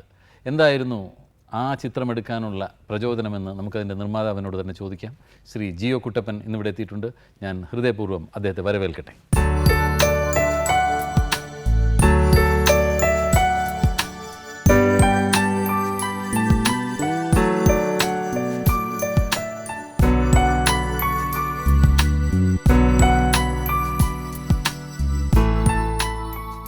ഈ നാടെന്ന് പറയുന്ന സിനിമ ഞാനിപ്പോൾ പ്രേക്ഷകനോടും പറയുകയായിരുന്നു, അതുവരെ നമ്മൾ കണ്ട സിനിമയിൽ നിന്ന് വളരെ വ്യത്യസ്തമായ ഒരു സിനിമയായിരുന്നു അല്ലേ? അഴിമതിക്കെതിരെ ശബ്ദമുയർത്തുന്ന ഒരു സിനിമ, നമ്മുടെ മലയാളികളുടെ സമകാലിക പ്രശ്നങ്ങളെ ഉൾക്കൊള്ളിച്ചുകൊണ്ടുള്ള സിനിമ. എന്താണ് അങ്ങനെ സിനിമ എടുക്കാൻ കാരണം എന്ന് ശശിയേട്ടനോട് ചോദിച്ചപ്പോൾ ചേട്ടൻ പറഞ്ഞു കുട്ടപ്പൻ സാർ തന്നെയായിരുന്നു അതിൻ്റെ ഒരു ത്രെഡിന് തുടക്കമെന്ന്. എങ്ങനെയായിരുന്നു ആ ഒരു സിനിമ ഉണ്ടായത്? ഞാൻ ഒരിക്കലും എറണാകുളത്ത് നിന്ന് ചേർത്തലേക്ക് കാറിൽ പോകുമായിരുന്നു. അപ്പോൾ അരൂർ ഇൻഡസ്ട്രിയൽ എസ്റ്റേറ്റിൻ്റെ അവിടെ മതിലെല്ലാം ട്രേഡ് യൂണിയൻ മുതലാളിമാരെ സൂക്ഷിക്കുക എന്നൊരു ക്യാപ്ഷൻ എഴുതി വെച്ചിരിക്കുന്നു. അപ്പോൾ ട്രേഡ് യൂണിയൻ മുതലാളിമാരെ സൂക്ഷിക്കുക എന്നാണ്. എനിക്ക് സത്യം പറഞ്ഞാൽ എൻ്റെ അർത്ഥം മനസ്സിലായില്ല. അപ്പോൾ ചേർത്തല ഞാൻ എൻ്റെ അനുജൻ്റെ വിവാഹം ക്ഷണിക്കാൻ പോയതാണ്. അപ്പോൾ ആ വീട്ടിൽ ചോദിച്ചു, അതെൻ്റെ അർത്ഥം എന്ന് വെച്ചാൽ ട്രേഡ് യൂണിയൻ നേതാക്കന്മാരെ സൂക്ഷിക്കുക. ശരി. അപ്പം ഇത്ര ധൈര്യമായിട്ട്, കാരണം ട്രേഡ് യൂണിയൻ നേതാവ് എന്നൊക്കെ പറഞ്ഞാൽ നമുക്ക് എന്നും പ്രത്യേകിച്ച് ബിസിനസ് ചെയ്യുന്നവർക്ക് ഭയം, ഞങ്ങൾ വരെ അനുഭവിച്ചിട്ടുള്ളതാണ്. അതെ. അപ്പോൾ അതുകൊണ്ട് ഇത്ര ധൈര്യമായിട്ട് ഇങ്ങനെ ബോർഡ് എഴുതി വെച്ചിട്ട് അതവിടെ ഇരിക്കുന്നു, അത് നശിപ്പിച്ചിട്ടില്ല. ഇതിലാണ് എൻ്റെ ഇൻസ്പിറേഷൻ. അപ്പം നാട്ടിൽ നടക്കുന്നതായ പല കാര്യങ്ങളും തുറന്ന് കാണിച്ചാൽ ആൾക്കാർക്ക് ഇഷ്ടപ്പെടും എന്നുള്ളൊരു തോന്നൽ വന്നു. അത് ഈ ക്യാപ്ഷനാണ് ആ തോന്നൽ തരുന്നതല്ലേ? അപ്പോൾ അത് ഞാൻ ദാമോദരൻ മാസ്റ്ററോട് പറഞ്ഞു. അങ്ങനെ ഞങ്ങൾ ഇരുന്ന് ആലോചിച്ച് അപ്പോൾ പറഞ്ഞു, ഒരു കഥ പോരാ, പല കഥകൾ വേണം. അങ്ങനെ പല കഥകൾ ഉണ്ടാക്കി കോർത്തിണക്കി ഒരു സ്ക്രിപ്റ്റ് ഉണ്ടാക്കി. ഇപ്പോൾ ശശിയെ വായിച്ച് കേൾപ്പിച്ചു. സ്ക്രിപ്റ്റല്ല, ഒരു വൺ ലൈൻ ഡീറ്റെയിൽ. ശശി സംഗതി പീസായിട്ടെല്ലാം കൊള്ളാം, പക്ഷേ ഇതിനകത്തൊരു ഹീറോ ഇല്ല, ഒരു ഹീറോയിൻ ഇല്ല. പെട്ടെന്ന് എൻ്റെ മനസ്സിലന്നേരം തോന്നി, എല്ലാവരും ഹീറോയും എല്ലാവരും ഹീറോയിൻസാണ്. ഈ ക്യാരക്ടേഴ്സ് എല്ലാം ഹീറോയും എല്ലാവരും ഹീറോയിൻസുമാണ്. സാറിന് ധൈര്യമാണ് പടം എടുക്കാമെന്ന് ചോദിച്ചു. ഞാൻ പറഞ്ഞു, ധൈര്യമാണ്, നമുക്കെടുക്കാം. അങ്ങനെ പടം എടുത്തു. പടം എടുത്ത് ഇത് സെൻസറിന് കൊണ്ടുപോയി. സാറിന് ഇതിലൊരു പടം സെൻസർ ഷോ കഴിഞ്ഞാൽ ഒരു 10 മിനിറ്റ് അല്ല 15 മിനിറ്റിനും ഒരു ഡിസ്കഷൻ കാണും. പേടിയായിരുന്നു സെൻസർ ഇത് കിട്ടുമെന്ന്. 2.25 മണിക്കൂറായിട്ടും ഒരു ഡിസ്കഷൻ തീരുന്നില്ല, ആരും പുറത്തേക്ക് വരുന്നില്ല. അപ്പോൾ ശശിക്ക് ആ പാട് വിഷമം. ഞാൻ ശശി വിഷമിക്കണ്ട, കാരണം ഇത് നോ ആണെങ്കിൽ ഇതിനകം അവർ പുറത്ത് വന്നേനെ. ഇത് കഴിഞ്ഞ് ഞങ്ങളെ വിളിച്ചകത്തോട്ട് കൺഗ്രാജുലേറ്റ് ചെയ്തു. ഒരു ചെറിയൊരു കാര്യം ചെയ്താൽ കൊള്ളാം. ആ ബാലകനാരുടെ കഴുത്ത് വെട്ടുന്നിടത്ത് ഒരു ക്ലോസപ്പ് ഷോട്ടുണ്ട്, അതൊന്നും മാറ്റിയാൽ കൊള്ളാം. എനിക്ക് പെട്ടെന്ന് കാര്യം മനസ്സിലായി. അത് പറഞ്ഞു, അത് വേണം, സമ്മതിക്കത്തില്ല, വേണം. ഞാൻ പറഞ്ഞു, പോട്ടെ ശശി വിട്ടേക്കാം. അപ്പോൾ അവർ പറഞ്ഞു, അത് വെട്ടിയില്ലെങ്കിൽ ഞങ്ങൾക്ക് വലിയ പ്രോബ്ലം വരും. എന്നാലും ആണ്, അപ്പോൾ ആയാലും കുഴപ്പമൊന്നുമില്ല നമുക്ക്. കഴിഞ്ഞ് അന്ന് രാത്രിയിൽ ഞങ്ങൾ പ്രിൻ്റിട്ട് കാണുക. അപ്പോൾ ആ പ്രിൻ്റിട്ട് കാണുന്നത് ശശി, സീമയുണ്ട്, ഞാനുണ്ട്, എൻ്റെ വൈഫുണ്ട്, ദാമോദരൻ മാസ്റ്റർ ഭാര്യയുണ്ട്, ദാമോദരൻ മാസ്റ്ററുണ്ട്. പടം കഴിഞ്ഞു. കൂടെ ഒരാളുണ്ട്, ഒരു തമിഴ് ഒരാളുണ്ട്, കോതണ്ട രാമൻ എന്ന് പറഞ്ഞു. അയാൾ ഈ പോസ്റ്ററൊക്കെ അടിക്കുന്ന ആളാണ്. അയാളൊരു പാതിയായപ്പോൾ ഉറക്കം തോന്നി. രാത്രി 11 മണിക്ക് അയാൾ പടം കാണുന്നു. പുറത്തോട്ട് ഇറങ്ങി വന്നു വെച്ചു, இந்த பையனை வச்சு நீ படம் எடுத்தேன், எவ்வளோ பணம் செலவு பண்ணிருக்கு, ஒன்றுமே இல்லை இந்த படத்தில். വിഷമായി. ഇപ്പം പിന്നെ മാസ്റ്റർ ഭാര്യയാണെങ്കിൽ നല്ലൊരു ക്രിട്ടിക്കാണ്. ഒട്ടുപാട്ട ഈ അഹിംസയ്ക്ക് ശേഷം ഞങ്ങളിങ്ങനെ ഹിംസിക്കണമായിരുന്നു. അഹിംസ പടത്തിന് ശേഷമാണ് ഈ പടം വരുന്നത്, ഈ നാട് വരുന്നത്. പിന്നെ വിഷമായി. ഇനിയിപ്പോൾ എന്ത് ചെയ്യാം? പിന്നുള്ള ഭാര്യ അവൾ വീട്ടിൽ വന്നിട്ട് പറയാമെന്ന് പറഞ്ഞു. അത് അതിനേക്കാൾ വിഷമായി.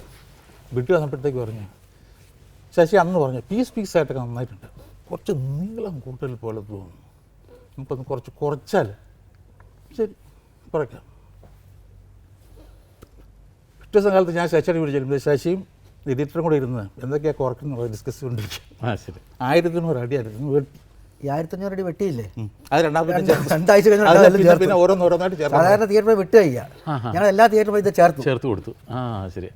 അപ്പം ഞങ്ങളൊക്കെ കണ്ട സിനിമ ഫുള്ളുള്ള സിനിമ തന്നെയായിരുന്നു അല്ലേ? പിന്നെ പിന്നെ ചേർക്കായിരുന്നു. രണ്ടാഴ്ച ഓരോ ഇൻസിഡൻസ് പിന്നെ ചേർക്കായിരുന്നു, അത് പരസ്യം ചെയ്തുകൊണ്ട്. അത് കഴിഞ്ഞ് ഈ ഒരു മാസം കഴിഞ്ഞപ്പോൾ സെയിം ഇൻസിഡൻറ്റ് വൈപ്പിൽ നടക്കുകയും ചെയ്തു. ഈ മദ്യദുരന്തം വരുന്നതിന് മുമ്പായിരുന്നല്ലോ സിനിമ റിലീസ് ചെയ്തത്. അതെ, അതിനുശേഷമാണ്. അതേ സെയിം ഇൻസിഡൻറ്റ്. IV ശശി എന്ന് പറയുന്ന ഡയറക്ടർക്ക് മാത്രം കണ്ടിട്ടുള്ള എന്തെങ്കിലും പ്രത്യേകതകളുണ്ട് സാർ? മറ്റുള്ള ഒരുപാട് ഡയറക്ടേഴ്സിനെ വെച്ച് ഒരുപാട് സിനിമകൾ ചെയ്തിട്ടുള്ള ആളല്ലേ?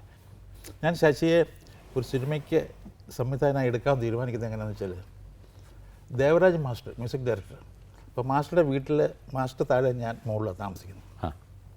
അപ്പോൾ എന്നെ നിർബന്ധിച്ച് വിളിച്ചു, ഒരു പടത്തിന് കുറച്ച് റഷസ് കാണാം രാത്രിയിൽ. ഞാൻ പറഞ്ഞു റഷസ് കാണാം, വാ, നിർബന്ധമായിട്ട് വിളിച്ചു. ഇതാ ഇവിടെ വരെ എന്ന് പറയുന്ന പടത്തിനകത്ത് കുറച്ച് റഷസാണ്, എഡിറ്റ് ചെയ്ത റഷസ്. അപ്പോൾ ശശിയാണ് ചെയ്യുന്നുള്ള എനിക്കറിയാം. അത് കഴിഞ്ഞ് കാറിലോട്ട് കയറി കഴിയുമ്പോഴത്തേക്ക് ഞാൻ പറഞ്ഞു, മാഷ് നമുക്ക് ഇവനെ കൊണ്ട് പടം ചെയ്യിച്ചല്ലോ. എന്നാൽ ഞാൻ അതിനെ വിളിച്ചുകൊണ്ട് വന്നത്. അത് കഴിഞ്ഞ് പിറ്റേ ദിവസം ശശിയെ വിളിപ്പിക്കുന്നു. ഇനിയും പുഴ ഒഴുകും. ഇത്രയും നേരം നമ്മൾ സംസാരിച്ചത് സീമ ചേച്ചിയുടെ കൂടെയും പിന്നെ ശശിയേട്ടൻ്റെ സുഹൃത്തുക്കളുമാണ്, അല്ലെങ്കിൽ സഹപ്രവർത്തകരാണ്, സിനിമയുമായി ബന്ധപ്പെട്ട ആളാണ്. ഇനി നമ്മളോടൊപ്പം ഈ വേദി പങ്കിടാനെത്തുന്നത് ശശിയേട്ടൻ്റെ സഹോദരനാണ്, ശ്രീ ശശാങ്കൻ. ഞാൻ ബഹുമാനപൂർവ്വം ശ്രീ ശശാങ്കനെ ഈ വേദിയിലേക്ക് ക്ഷണിക്കട്ടെ.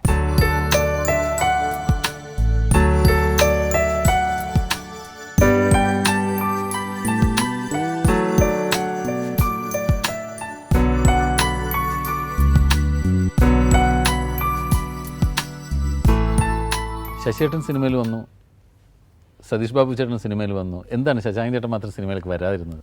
പഠിക്കുന്ന കാലത്ത് എനിക്ക് താല്പര്യം അല്പം രാഷ്ട്രീയത്തിലായിരുന്നു, രാഷ്ട്രീയത്തിൽ അതിലും മൊഴി എന്ന് പറഞ്ഞ മതി. പക്ഷേ ശശിയേട്ടനും ബാബുവേട്ടനും ഒക്കെ തന്നെ ഞങ്ങൾക്ക് സഹോദരന്മാരെക്കാളെ ഫ്രണ്ട്സായിരുന്നു. ഞങ്ങൾ പ്രായവും അങ്ങനെ തന്നെയായിരുന്നു. ശശിയേട്ടനേക്കാളും 2 വയസ്സ് കുറവ് ബാബുവേട്ടന്, സതീഷ് ബാബുവിനും 1 വയസ്സ് കുറവ് എനിക്ക്. ഞങ്ങൾ പഠിക്കുന്നത് ക്രിസ്ത്യൻ കോളേജ് സ്കൂളിലാണ്. ശശിയേട്ടൻ മുമ്പേ തന്നെ പഠിക്കുന്ന കാലത്ത് തന്നെ എന്തിനും ഒരു ലീഡറാണ് ഞങ്ങളൊക്കെ തന്നെ. ഞങ്ങൾ പരേഡെന്ന് പറഞ്ഞാൽ ഒരു 3.5-4 ഏക്കർ സ്ഥലം, അതിൽ വയലുമുണ്ട്, പറമ്പുമുണ്ട്, പിന്നെ ഗോപുരം രൂപത്തിലുള്ള 3 നിലയുള്ള വീട്, ധാരാളം മുറികളുണ്ട്. അപ്പോൾ വരാനും കളിക്കാനൊക്കെ നല്ല സൗകര്യം കുട്ടികൾക്ക്. ലീഡർ ശശിയേട്ടൻ. ശരി. അച്ഛൻ ഞങ്ങൾക്ക് ബസ്സിന് പോകാൻ വേണ്ടി കാശ് തരും. മിക്കവാറും വൈകുന്നേരം തിരിച്ച് നടന്നു പോരും. ആ കാശ് സേവ് ചെയ്യും. അന്ന് ഞങ്ങൾ 3 വാരിക വാങ്ങിച്ചുകൊണ്ടിരിക്കും. അത് വാങ്ങാൻ വേണ്ടി ഒരു പോഷൻ മാറ്റി വെക്കും, എല്ലാ ആഴ്ചയും വാങ്ങിക്കണം. അതിൽ കുഞ്ചുക്കുറുപ്പ്, ജനയുഗത്തിൽ മനോരമയിലെ ബോബനും മോളിയും, ഇതൊക്കെ തന്നെ ഇഷ്ട കഥാപാത്രങ്ങളാണ്. അതേപോലെ പിന്നെയുള്ള പ്രധാനപ്പെട്ട ആവശ്യം എന്ന് വെച്ചാൽ, സ്കൂൾ അടയ്ക്കുന്ന അവസരത്തിൽ സ്പോർട്സ് ഐറ്റംസ് ലേലം ചെയ്യും. ഫുട്ബോളൊക്കെ അത് ലേലത്തിലെടുക്കണം. പിന്നെ ഒരു 2 മാസം കളി തന്നെയാണ്. ആ കളിക്കാൻ ആവശ്യമായ കളിക്കോപ്പ് വാങ്ങാനും, ഈ ഫുട്ബോൾ, ഹോക്കി വാങ്ങിക്കാനും, പിന്നെ ആഴ്ചക്ക് ഈ വാരിക വാങ്ങിക്കാനും മിക്കവാറും ഫണ്ട് ഉപയോഗിക്കപ്പെടുത്തുക. ഞാനായിരിക്കും മിക്കവാറും കോർഡിനേറ്റർ, ശശിയേട്ടൻ ലീഡറായിരിക്കും. മാത്രമല്ല ഞങ്ങളുടെ വീട്ടിൽ തന്നെ ഞങ്ങളുടെ വല്യമ്മയുടെ മകൻ ഉണ്ടായിരുന്നു, അപ്പുട്ടേട്ടൻ എന്ന് പറയും. അപ്പുട്ടേട്ടനാണ് മിക്കവാറും അവിടെയുള്ള ഒരു പബ്ലിക് റിലേഷൻ വേറെ. അവിടെ ഒരു ലൈബ്രറി ഉണ്ട്, കമ്മ്യൂണിസ്റ്റ് പാർട്ടി മുൻകൈ എടുത്തിരിക്കുന്ന ലൈബ്രറിയാണ്, പ്രോഗ്രസീവ് ലീഡിംഗ് ലൈബ്രറി. അപ്പോൾ ആ ലൈബ്രറിയിൽ സ്ഥിരം സന്ദർശകരാണ്. ജനയുഗം വായിക ശശിയേട്ടൻ്റെ ചില ചിത്രങ്ങൾ പബ്ലിഷ് ചെയ്തു ബാലപംക്തിയിൽ. വലിയ എൻകറേജ്മെൻ്റ് ആയിരുന്നു. യഥാർത്ഥത്തിൽ ശശിയേട്ടൻ്റെ ചിത്രം വരയ്ക്കാനൊക്കെ എനിക്ക് തോന്നുന്ന ഒരു എക്സ്പോഷർ ഉണ്ടാകുന്ന ജനയുഗം വാരികയിലൂടെയാണ്. ഈ ലൈബ്രറി മുൻകൈ നടന്ന് നാടകങ്ങളുണ്ടാവും, പഴയ നാടകങ്ങൾ.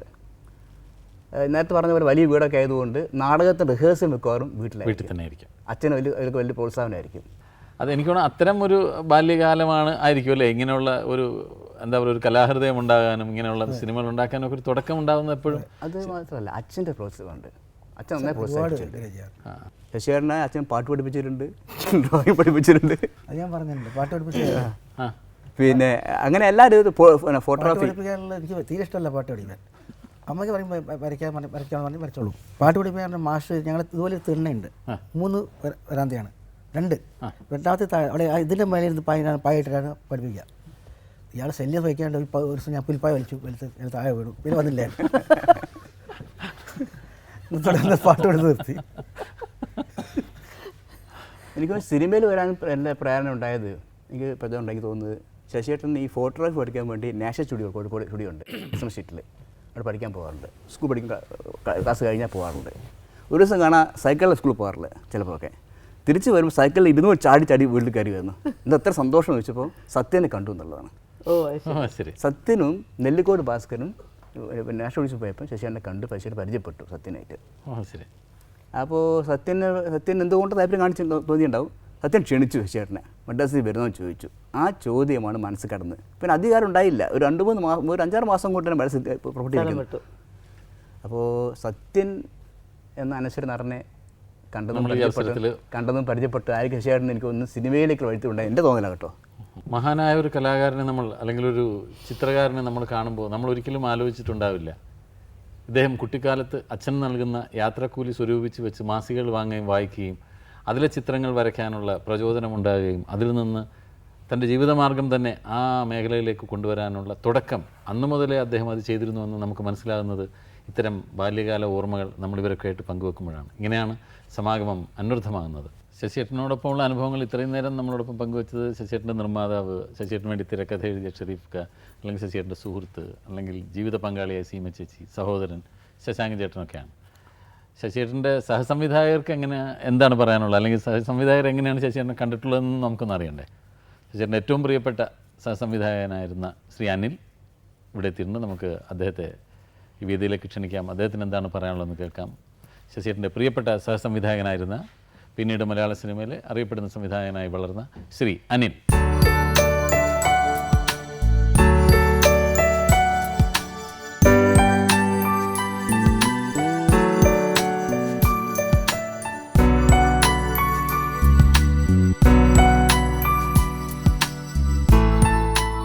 എങ്ങനെയാണ് ശശിയേട്ടൻ ആദ്യം കാണുന്നത്?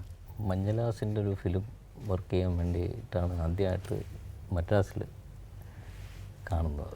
വർക്ക് ചെയ്യാൻ വേണ്ടി തന്നെ ചെന്നതാണ് ശശിയേട്ടൻ്റെ കൂടെ? അല്ല, അതിന് മുമ്പ് മുരളി മിശ്ര രാമേന്ദ്രൻ പുള്ളിയുടെ വീട്ടിൽ വെച്ച് വർക്കല ഷാജിയാണ്.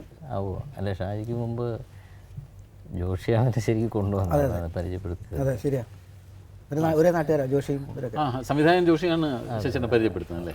പിന്നെ പക്ഷേ ആദ്യമായിട്ട് വർക്ക് ചെയ്ത ഫിലിം മഞ്ഞലാസിൻ്റെ ഓഡിഷനിൽ അയാളോട് പങ്കുണ്ട്. തണുപ്പത്തിട്ട് ഓടിച്ചല്ലേ ഊട്ടിയിലായിരുന്നു എൻ്റെ മാനത്തെ പൂക്കടമക്കിൽ നിന്നൊക്കെയുള്ള പാട്ട്. അത് ശരിക്കും അന്ന് ആദ്യം അവിടെ ഈ ഊട്ടിയിൽ ചെന്ന് പനിയും പിടിച്ചു. ഈ ചെറിയ പനിയോടുകൂടിയാണ് ഇതൊക്കെ വർക്ക് ചെയ്തത്. ആ പടത്തിൽ ഒരിക്കലും സൺലൈറ്റ് കണ്ടിട്ടില്ല, മിക്കവാറും മഴയത്താണ്. അപ്പോൾ ഞങ്ങൾ താമസിച്ച അതേ ഹോട്ടൽ തന്നെ വേറെ തമിഴുണ്ട്. അവരെല്ലാം കൂടെ റൂമിൽ കിടക്കാൻ ഞങ്ങൾ പോകും. ഇവിടെ എന്താ ചെയ്യാൻ പോകുന്നത്, ഈ മഴയത്ത് എന്ത് ചെയ്യാൻ പോകുന്നവർ? ദിവസം രാവിലെ ഞങ്ങൾ പോകും. അപ്പോൾ അവിടുത്തെ ഡയറക്ടർ ചോദിക്കും, ഇയാളെന്താ വൈദ്യമാ കാലയിൽ തീർത്ത് പോകാൻ. ഒരു ഷോട്ട് ഉണ്ട് അതിൽ, മധു സാർ ഇങ്ങനെ കുതിരപ്പുറത്തിരുന്നിട്ട് എന്നെ ഇങ്ങനെ ചുറ്റിക്കും. നല്ല മഴയാണ്, ഇതാണ്. ശശിയുടെ കൂളായിട്ട് നീ അങ്ങ് ഓടിച്ചാൽ മതി, തണുപ്പത്ത് ഓടാനും പറ്റില്ല. ഹിൽ സ്റ്റേഷനിൽ സഫോക്കേഷൻ ജാസ്തിയാണ്, ഓടാൻ പറ്റില്ല. ഒരു ഷോട്ട് വെച്ച് അവിടെ നിന്ന് ഉരുണ്ട് താഴെ വീഴണമെന്ന് ഞാൻ പറഞ്ഞു ശരിയെന്ന്. അപ്പം കൂടെ ഉള്ളവരെല്ലാവരും പറയും എന്താണ് ചേച്ചി എന്ത് പറഞ്ഞാലും ശരി ശരിയെന്ന്. ഞാൻ പറഞ്ഞു ഡയറക്ടർ പറയുമ്പോൾ ചെയ്യാതിരിക്കാം. അവിടെ നിന്ന് വീഴും. ശങ്കരയുടെ ഏട്ടൻ ഭയങ്കര തെറിയായിരിക്കും, നീ അവളെ കൊല്ലൂടാന്നൊക്കെ പറഞ്ഞ് ഭയങ്കര ചീത്ത പറയും. അതുമല്ല, അതിനകത്ത് വേറെ കംപ്ലീറ്റ് ഡ്രസ്സ് ഒന്നുമില്ല, എനിക്കൊരു പാവാടയും വെറും പാവാടയും ബ്ലൗസ്. അല്ല, അമ്മേന്റെ റോള് രണ്ട് അമ്മയാണ്. അപ്പം വെറും ഉൾപ്പാവടയും ബ്ലൗസ് മാത്രമേ ഉള്ളൂ. അശോകുമാർ എപ്പോഴും ചോദിച്ചുകൊണ്ടിരിക്കും എന്നാ ലൈറ്റില്ലാതെ വളരെ വളരെ എന്നിട്ട് എടുത്തു. ഇതിന്റെ റിസൾട്ട് കണ്ട ശേഷം പുള്ളി പിന്നെ ലൈറ്റ് ഷൂട്ട് ചെയ്തിട്ടില്ല, എപ്പോൾ ഡള്ളുണ്ട് അപ്പോൾ ഷൂട്ട് ചെയ്യുള്ളൂ. അങ്ങനെ പറയാം, അതാണ് ബെസ്റ്റ്. എന്ത് പറഞ്ഞാലും ഞാൻ മാത്രം റിസൾട്ട്. അതിൻ്റെ ഈസ്മാൻ കളർ ഭയങ്കര വല്ലാതെ മൂടായിരുന്നു. ഷൂട്ടിംഗ് എന്ന് പറയുന്ന സംഭവം തുടങ്ങിക്കഴിഞ്ഞ ശേഷം ശരിക്കും വേറൊരാളായി മാറും അല്ലേ? അപ്പം മമ്മൂക്കയൊക്കെ പണ്ട് പറഞ്ഞിട്ടുണ്ട്, ഒരിക്കൽ എന്തോ ഫയർ ചെയ്യുന്നൊരു സീൻ, അപ്പം മമ്മൂക്കയുടെ മേത്തൊക്കെ തീ കത്തണം. അപ്പോൾ എന്തോ ടവലെ കൊണ്ടുവന്ന് പിടിച്ച് അതിൻ്റെ ഏതിലായിരുന്നു അത്? ഇൻസ്പെക്ടർ നാൽക്കാവലിൽ. അത് തന്നെയായിരുന്നു തുഷാരത്തിലും. തുഷാരത്തിൽ ഭയങ്കര -14 ഒക്കെയാണ്. കുട്ടപ്പട്ടിൻ്റെ അടുത്ത് ചോദിച്ചാൽ അറിയാം. സീമ ഓടുകയാണ്, ഓടിച്ചിട്ട് നിർത്തുന്നില്ല. അവസാനം പോയി സീമ വീഴുന്നു എന്നാണ് എഴുതി വെച്ചിരുന്നത്. സത്യത്തിൽ അവൾ പോയി വെള്ളത്തിലേക്ക് വീണു. വീഴാൻ പറഞ്ഞാണ്, വെള്ളത്തിൽ വീഴാൻ പറഞ്ഞു. വീണെന്ന് പറഞ്ഞിട്ട് വീണായിട്ട് കൊച്ചിന് ബോധമില്ല. പക്ഷേ ഭാഗ്യത്തിന് അങ്ങനെ പിന്നെ അങ്ങനെ അപകടങ്ങളൊന്നും ഉണ്ടായിട്ടില്ല അല്ലേ? അല്ല, അപകടം എപ്പോഴും സംഭവിക്കുള്ളൂ. ഈ ലക്ഷ്മണ രേഖ എന്നൊരു പടമുണ്ട്, അതിൽ മലമ്പാമ്പനെ കൊണ്ട് അത് സീമന്റെ പുറത്ത് കയറ്റി വയ്ക്കുന്നത്. മലമ്പാമ്പേ അത് സീമന്റെ പുറത്തൊക്കെ കിട്ടെ. ശശിട്ട് ഞാൻ എന്ത് ചെയ്തെന്നറിയാം, ഞാൻ ബുദ്ധിപൂർവ്വം ഒരു കാര്യം ചെയ്തു. ആദ്യത്തെ ഒരു എക്സ്പീരിയൻസ് ഉണ്ട് എനിക്ക് ഈ സർപ്പം എന്ന് പറഞ്ഞ ഒരു പടം. അപ്പം അതിന് പാമ്പ് ഇങ്ങനെ പിടിച്ചപ്പോൾ എനിക്കിങ്ങനെ അറപ്പ് തോന്നും. അത് മലമ്പാമ്പാണ് എൻ്റെ ഫ്രണ്ട്. അങ്ങനെയായിരുന്നു ആ പടം. അപ്പം എനിക്ക് ആ ഒരു എക്സ്പീരിയൻസ് ഉള്ളതുകൊണ്ട് ഈ പടം വന്നപ്പോൾ ലക്ഷ്മണ രേഖ വന്നപ്പോൾ ശശിധരൻ പറയും ആ മലമ്പാമ്പിനെ അവളുടെ മുകളിൽ കൊണ്ടിട്ടേക്കെന്ന് പറയും. അങ്ങനെ കൂളായിട്ട് നോക്കും. അപ്പം ഞാനൊരു നല്ല നൈലക്സ് സാരി ഉടുത്തു. എനിക്കറിയാം മലമ്പാമ്പ് വീഴും എന്നുള്ളത്.